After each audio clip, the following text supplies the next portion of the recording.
Hello, Davina. Hi. How are you doing? Yeah, I'm good. It's so nice to see you. And you. It's been ages. It's been a very, very long time, but not for me, weirdly. Are you still? Yeah, and what's really funny is I mean, I know that other people watching and listening will feel the same way, but I literally, all I have to do is hear you. So when I saw you, I've been watching you for a bit because I'd sent a request to be part of the video, and I was listening to you and I was like, I love it when you say that, you know, now you can close your eyes. And I always think, I've already had my eyes closed. I've had my eyes closed for a couple of, oh, no, no. So you've been using it for ages. Yeah, I mean, I always talk about this because Headspace is one of those things that I talk about non-stop. I Thank am you. such an advocate for your brand and Yeah. have been since the very get-go. Well, I firstly, I remember. love your story. Thanks. And the bit that I love the most, I love the fact that you're very colourful. Like your past is, it's not anything you would expect. It's so from kind of being into the whole PT thing and like physical fitness and stuff, but it wasn't quite enough. But my favourite bit is the Moscow State Circus. I know that is a curveball. It's so hard to weave into some interviews. I feel sometimes I just leave it out. I just pretend it never happened because it's complicated. What did you learn to do there? What did I learn there? Yeah. So up until I went away to become a monk, I was still doing gymnastics. So I've been kind of highly active. And then I had 10 years of not doing any exercise at all. And so at the end of that, I was in Moscow. I was still a monk. I was teaching Russian, but I was coming to the end of my time as a monk. And I thought, you know, I'd really like to do something physical again. And it seems a bit drastic. I could have just gone for a jog around the local park. That's not you, though. Yeah, I had a friend, and they were studying at Moscow State Circus, and they said, "Why don't you just come down and meet my teacher?" And so I did, and we got on, and I kind of got back into it and fell in love with acrobatics again, and with juggling and theatre and stuff that we didn't do a lot of in the monastery.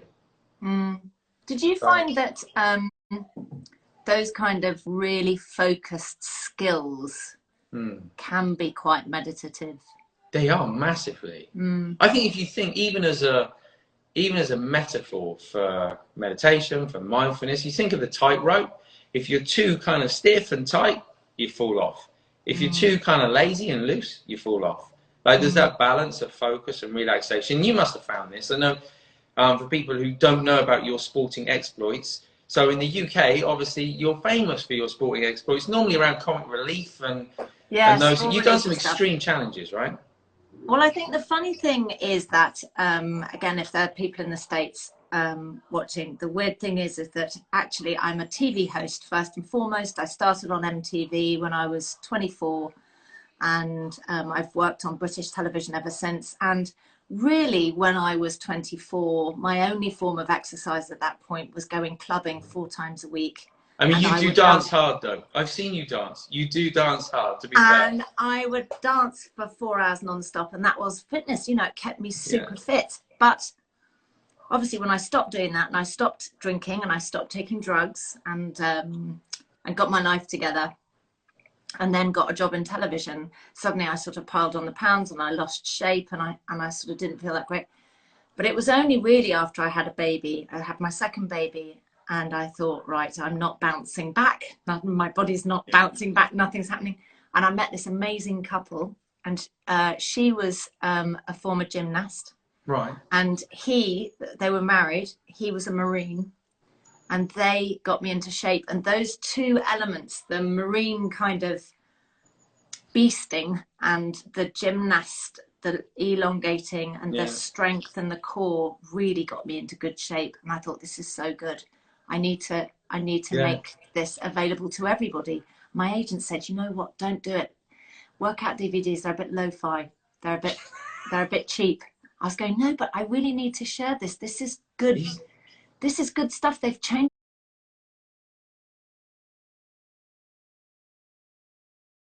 my life. And they were the nicest couple.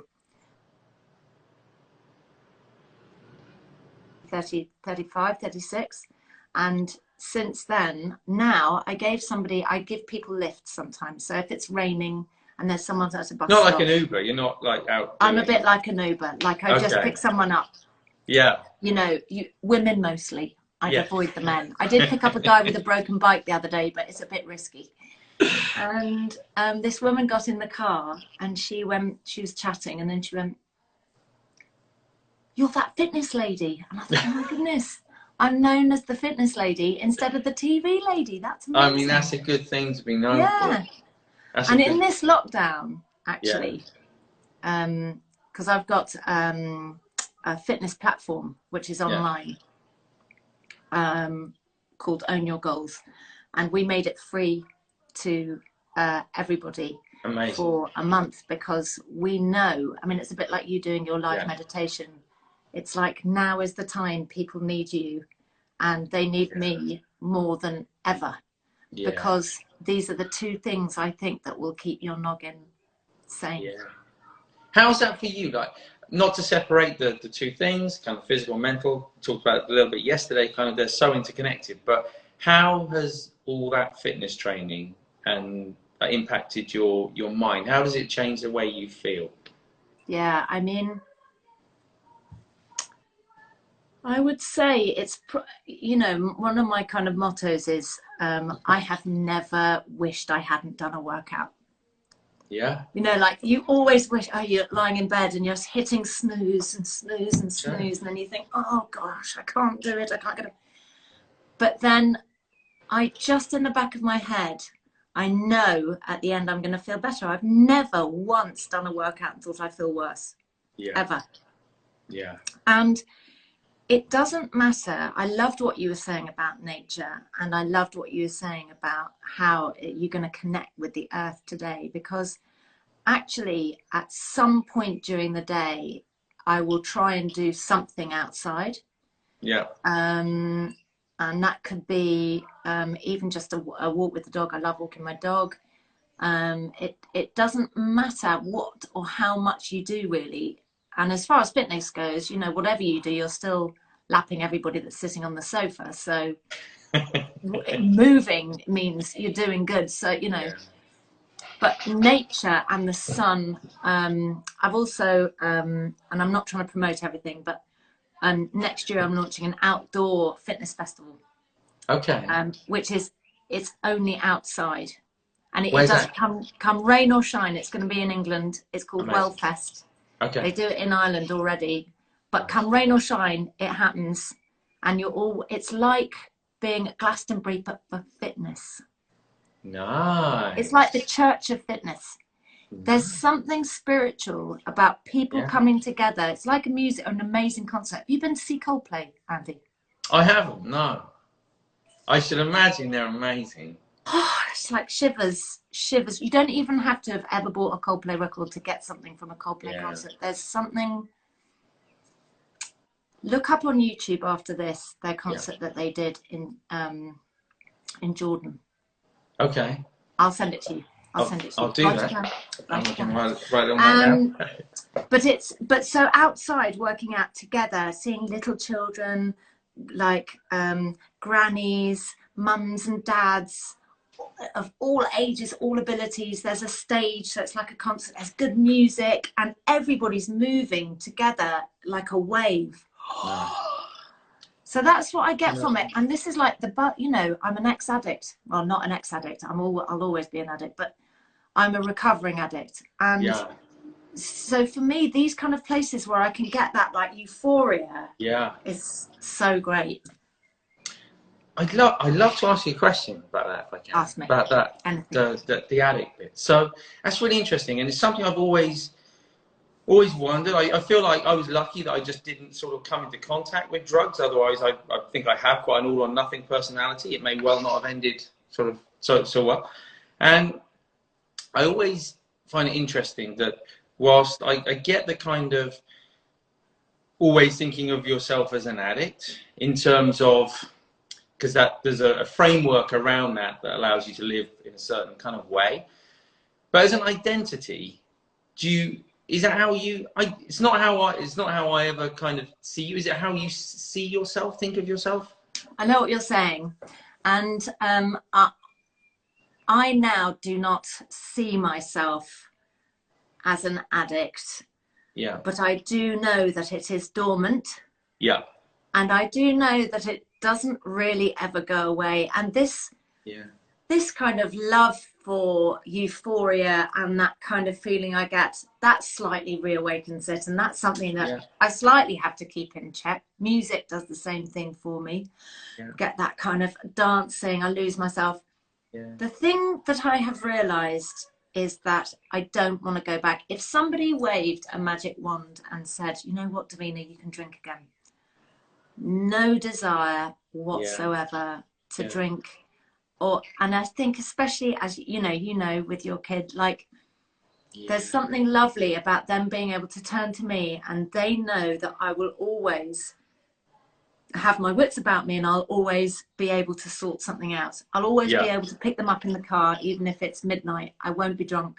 I'll always be able to, I'm dependable, I'm reliable. I'm basically Dab's cabs. I can, I'm like the numbers at the everybody's bottom favorite, of the screen, everybody, in case you need everybody's favorite friend, Yeah. But are you going to that dinner party tonight? Do you fancy giving us something? Yeah, no problem. So I like that, and it's given me a good feeling of self-worth and self-esteem, and I don't miss it. You know me. I am a lunatic, sober. I don't need. But an amazing lunatic. One of the things I love. You do just exude a positivity that is quite infectious. Thank you. I think it's why obviously you've done so well, and I wonder kind of very often I kind of think you see someone maybe on TV and then you meet them in person and you don't really kind of know. Like I really feel like that's just who you are. It's not something that you do for TV. That's who you are. What about do you experience kind of, especially at the moment with everything that's going on, do you go through bouts of kind of more challenging mind states as well? Well, in fact, I was going to try and talk to you about this today because I feel like you might be able to give me some insight into this, because I am generally, I would almost class myself as annoyingly chipper. Like I can, and I know that actually, everybody's a bit like Marmite. People either love you or hate you, and I've come to not worry about that as much as I used to when I was younger, and accept that actually as being something that's right. Yin and yang. You have to have balance with everything, and that my enthusiasm or my positivity can be phenomenally annoying to a lot of people. But it is what I am, and it is who I am. And I haven't really ever suffered with anxiety or anything like that. Yeah. And today's weirdly been a better day, but I think today's been a better day because I've been very busy. Lots of TV-ish type things. So I'm talking to you now. I did our podcast live. We sort of do it live on Insta once a week with my boyfriend. And so we did that today, and I did another interview this morning. And so I've been sort of working, and I feel like not important, but like my self-esteem's back. Yeah. And when it stopped 4 weeks ago, when work stopped and everything, I was very driven, and I was like, still old me, firing on all cylinders for about 4 days. And then I just hit a wall. Yeah. And I just suddenly got tired and unmotivated. And I started doing lists and plans, and I'm very regimented. I'm trying to make my bed in the morning and have a shower, and the dog gets walked at the same time every day, and that's helping. Yeah. I got the last 2 days, I got this wave of anxiety about the unknown that I have never ever experienced before. Wow. And it really freaked me out. Yeah. Do you presumably you're still speaking to a lot of your friends? Is that something that you think is going on for a lot of people? Kind of either experience anxiety in a way they haven't done before, or it's heightened? Yeah, I mean, everybody. What I'm seeing, because I am feeling a bit better today. And what I'm seeing is, like me, people are having waves. Yeah. So, I mean, my daughter, Holly, Holly has had a wave of grief about her big exams with this summer, her kind of end of school. She's 18, she's leaving school. All of the things that go with that, grieving the loss of not ever getting that. And never getting that. So hard. And spent 2 days, you know, really sad. And I think we're all having waves of emotions. Yeah. And possibly I feel like in lockdown, because we can't go anywhere or do anything, I feel like they're magnified. Yeah, definitely. They're like times 10. Yeah. Folks often ask that about kind of retreat, actually, kind of, and I'd say that's like within obviously a voluntary retreat in an idyllic location is very different from a forced kind of lockdown because of a global health pandemic. Do you do retreats? I used to do a lot of retreats, yeah, as part of sort of the monastic training, and definitely everything gets amplified in there. The smallest things, never mind kind of something big like this, the smallest things kind of feel so big, and you witness the emotion in such a different way because there's no distraction. There's no way of really kind of getting away from the emotion. So you kind of are forced into a situation where you have to sit with it and see what happens. And that's such a counterintuitive move, to actually sit with something that brings us discomfort and that makes us feel uneasy or brings us a lack of security or certainty and all the other things that we're constantly sort of searching for in life, right? That's my thing. Yeah. There's no certainty with anything anymore. There's really not. Like I used to go, I know what's happening. You know, I'm a planner. Yeah. My life since I was 13 or 14 years old, it's almost like I'd mapped my life out. I love a plan. Always slightly dangerous, you know, because if plans don't go the way you think, like it unsettles you. Yeah. But uncertainty's a big one for a lot of people. It's massive. And meditation, you know, obviously I'm biased and I tend to look through life generally sort of through that lens. But so often it's described in so many different ways, but sort of resting in uncertainty is arguably one of my favorite sort of ways of thinking about meditation and the practice of it. It's not about achieving a particular goal. It's not about getting rid of anything or changing anything. It's more kind of how do we rest with that knowledge that everything is changing all of the time. And I mean, for me, that would be the dream. That's like, that's Mecca. I'm like, help me, Andy.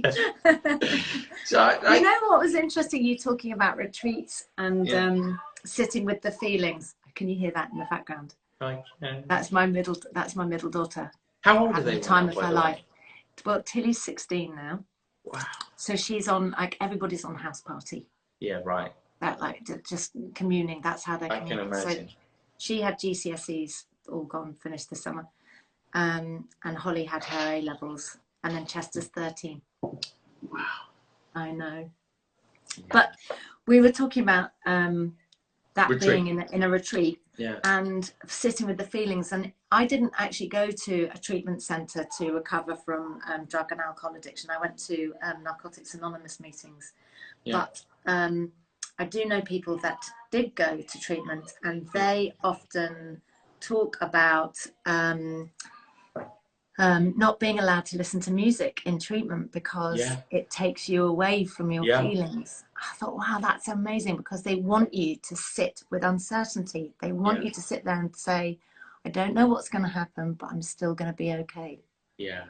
And it's difficult, right? Because even in lockdown, there's Netflix, there's Spotify. Like, we can still find way. And I'm not saying any of those things are bad. They're brilliant.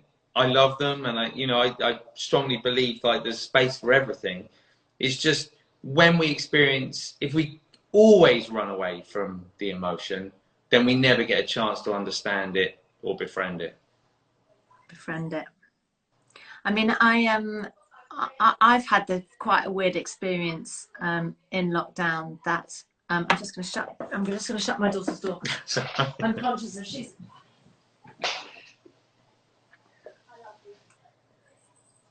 As I shut the door, Andy, I hope you heard me go. Just going to shut the door. I love you.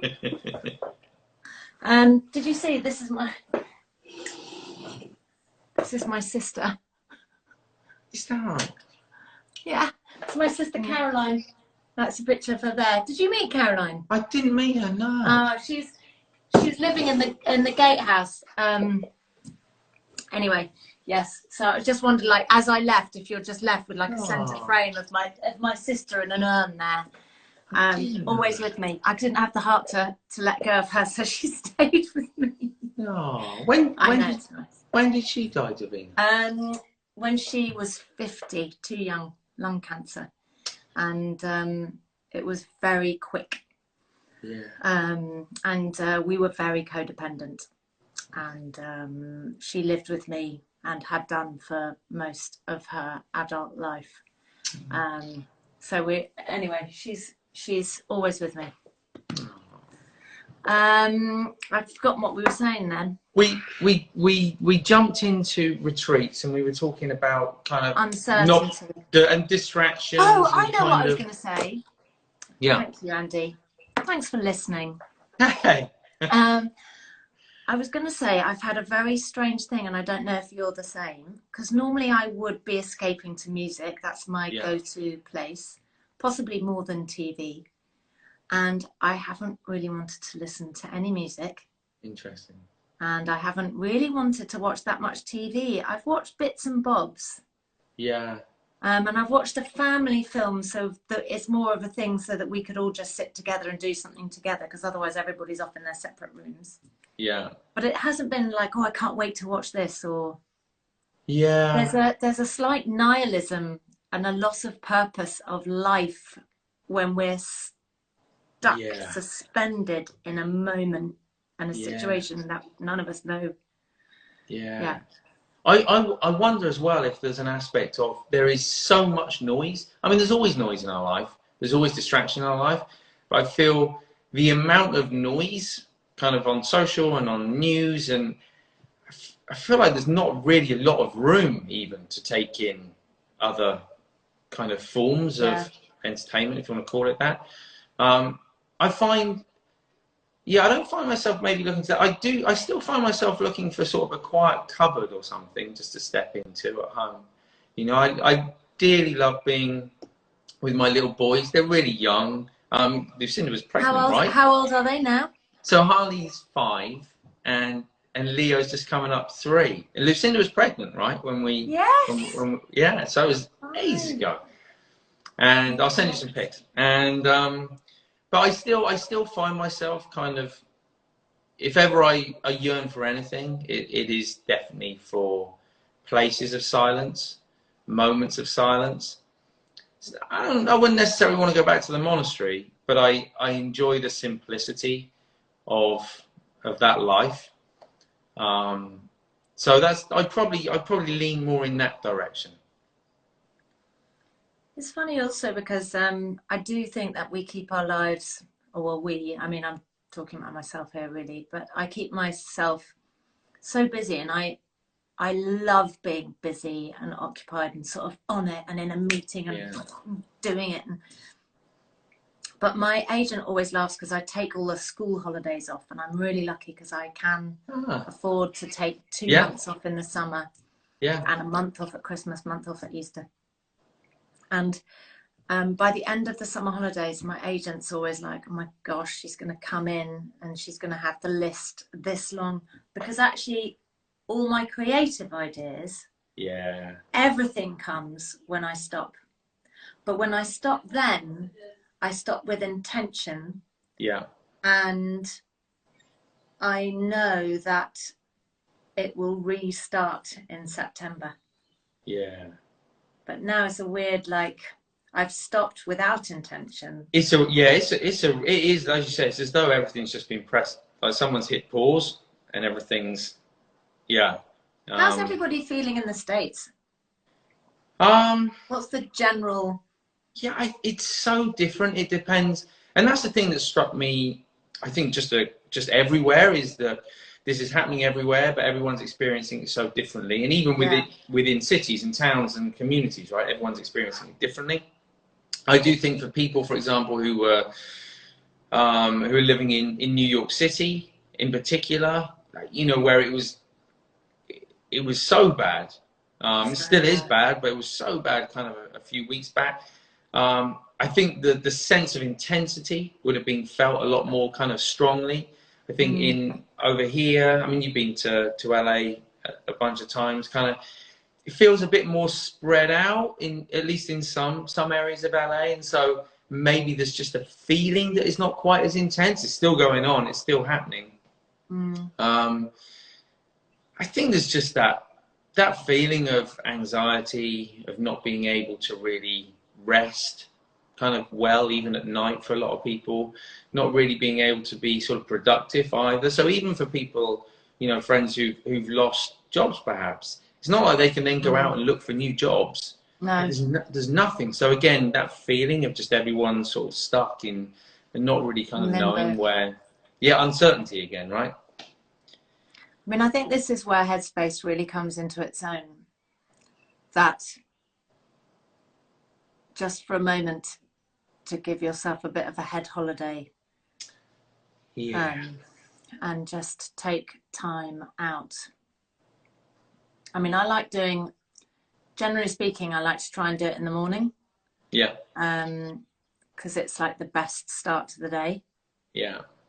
And I found the last time I did it in a really good batch, because I've been using it in lockdown, but then what happens to me is I feel bad.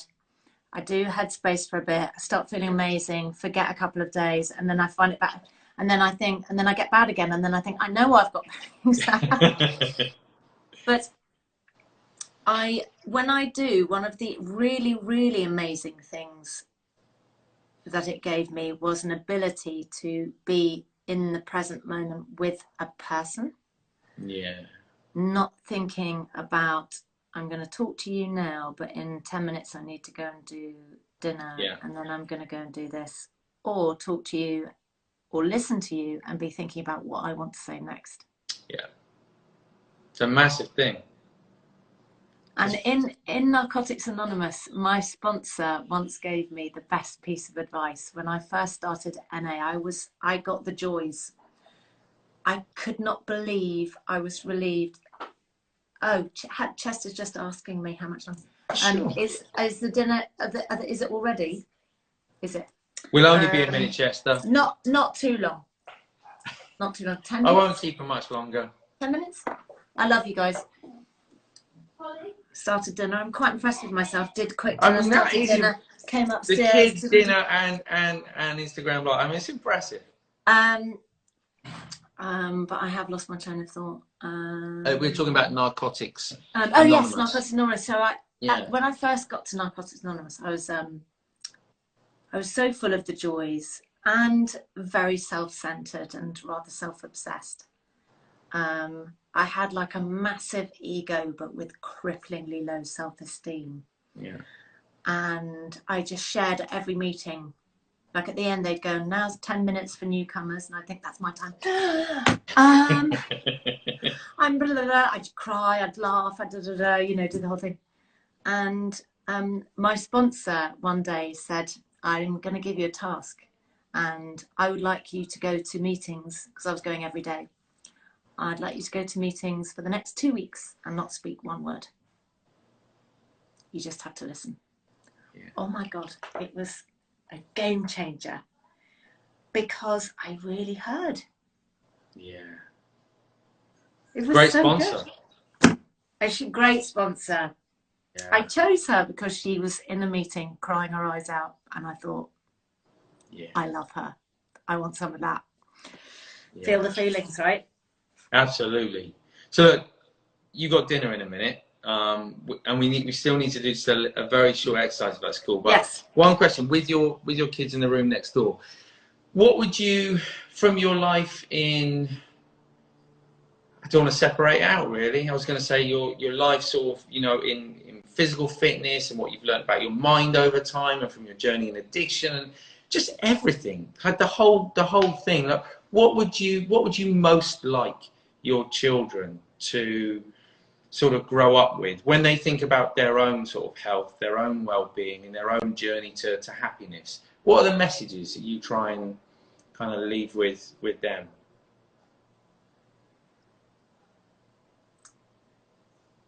There's two things, I think. Don't fear hardship. Yeah. That the greatest lessons that I have learned in my life have been in the toughest of times. Yeah. They're the biggest lessons and the ones that have made the hugest impact on me. Yeah. So don't fear the tough times. And I'm actually saying this for myself now. Yeah. Like saying it, I was thinking, oh yeah, that's what I should be doing right now. That's usually the case. Yeah. And that it's all going to be okay. Yeah. I did an amazing session with a hypnotist. Have you ever been hypnotized? My mum was a hypnotherapist, yeah. Stop it. Yeah, well, she still is. She still is, yeah. Oh my goodness. Well, yeah. I got hypnotized for a job because I was going to go in a submarine 1,000 meters under the sea. And I really didn't want to find out at 1,000 meters under the sea that I was going to have a panic attack or something like that. So I went to see this guy 3 times, and we ended up touching on some childhood stuff. Yeah. And he said, when did you feel abandoned? Because it was about abandonment for me. Yeah. And I said it was actually the first time that I realised I was at my granny's, and my mum had left me at my granny's and said she was going on a 2-week ski trip. And she didn't know how to tell me that she wasn't coming back, but that's how she put it to me, and hoped that I'd forget, I was 4. And I remember a time I was in the kitchen, and I looked at my granny and I thought, I feel terrible. My mum hasn't come to pick me up yet. Jeez. And she's still looking after me. She must think, oh, it's such a pain in the bum having, my daughter here, like my granddaughter here, I'm still having to look after. Actually, she loved having me there, but this is how I was playing it out of my head. Yeah. And so the hypnotist talked to me about that, and he said, and that was the first time you felt it. He said, take little Davina out into the garden, find somewhere safe. And I said, I know where I want to take her. I want to take her to the big oak tree. He said, okay, take her there. Sit her down. So I sat her down. And he said, comfort her. And I said, I feel silly. And he said, comfort her as if she was one of your own children. So I put my arm around her, and she sort of leant into me. And I was stroking her head. And I started feeling this weird feeling. And I said, what do I say? And he said to me, tell her it's all going to be okay. And I really cried, because I thought about all the drugs that I take and all the terrible mistakes I make while I'm an addict, and the places I go and the people I hurt. And I just said, I can't tell her it's all going to be okay. Like, look what happens in my life. And he said to me, but look at you now. Yeah. And I went, oh yeah, it's all going to be okay. Yeah. So I said, it's all going to be okay. And by this point, I'm like, and I took her back, and I left a girl in the kitchen at the table smiling. Beautiful. And I left, and he brought me around.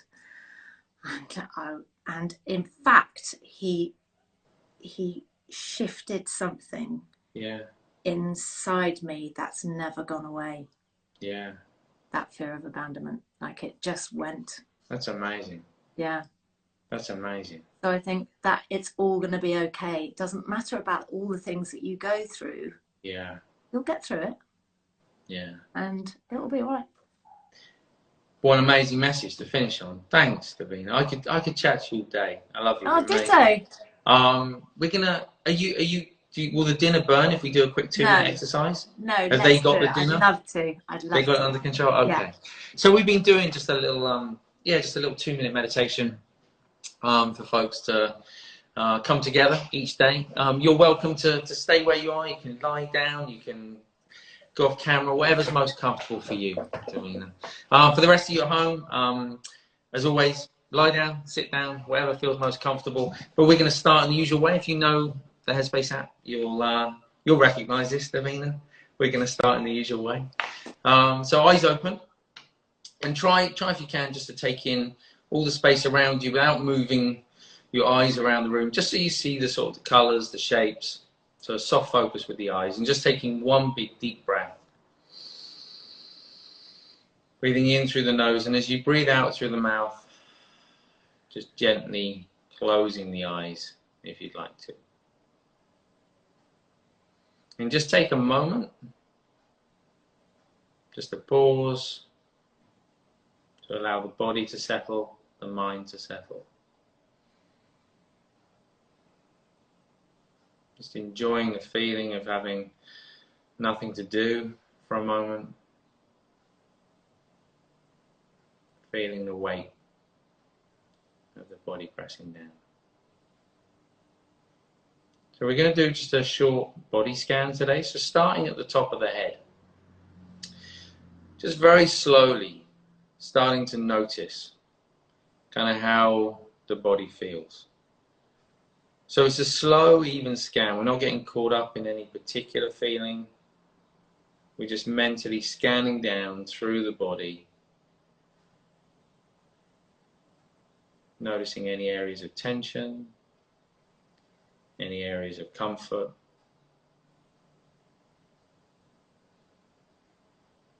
Again, whenever thoughts, or whenever you realize you've got distracted by thoughts, just acknowledging it, letting it go, coming back to the body and continuing to scan downwards. So just bringing the mind into the body. Perhaps starting to feel the body get a little bit heavier.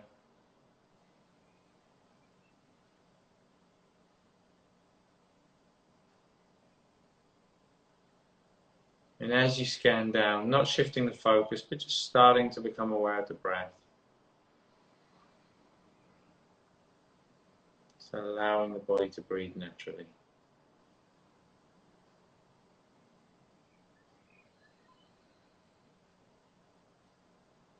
And just knowing that the breath's here to come back to at any time during the day. Whenever you feel overwhelmed or the mind feels too busy. When you get to the toes, you can let go of the focus on the body, let go of any focus on the breath. Coming back to that feeling of contact on the seat or on the floor, and whenever you're ready, you can just gently open the eyes again.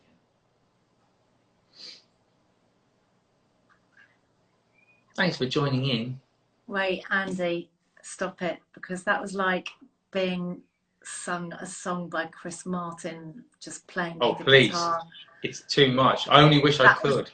The greatest thing ever. Can I tell you something really cute, and then I'll let you go, and then I'll go eat food? Is that Chester and I, in Chester's bed at night, I've been, I did a little sort of mini, it wasn't really a meditation, but just a calming sleep thing, but I used lots of your language, and I said, this is stuff that I've learned on the Headspace app, Chester. Yeah. So anyway, I did it 3 or 4 times with him, and then he said, I'm going to do it for you. And so he does the scan down the body, listen to any parts of your body that is, but his language that he uses is it's the most beautiful, touching thing. Like every time he does it, it makes me thank you, basically, because you've taught all of my kids to meditate over the years, and I know you know that, but it's really a very, very special thing. It's amazing. Well, maybe if he's 14 now, right? 13, yeah. 13. Nearly 14. Okay, well, if he's looking for work, I mean, let me know. Okay. Let me know. Okay. No, it's amazing. I'll have him gift wrapped and sent over. Perfect. Hand deliver him, will you? Come and see us. I'm going to come and see you, definitely. Love I'm to. going to bring the kids and we're all going to come and see you. That'd be amazing. It's so nice. Love to Lucinda. I will do. I will do. Bye and thanks.